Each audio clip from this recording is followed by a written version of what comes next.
Speaking on behalf of the honorable Somali people and responding to the resisted president of the United States, Mr. Donald Trump, I say to you, we are not what you claim we are. We are not trash, we are not bad people, and we are not everything you think.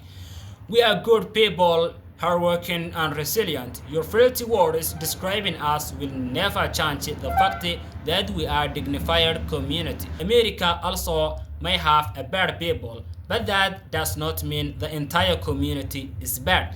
Your statements are childish and unworthy for the presidential position.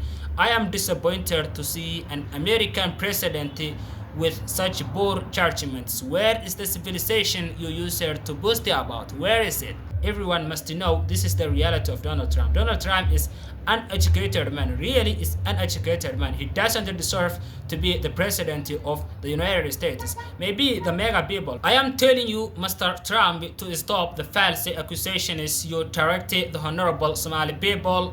Your words cannot diminish the Somali in any way. You are like a barking dog, nothing you can change. You are simply jealous of the hard work, resilience, and the courage of the Somali people in the United States. That's why you are barking.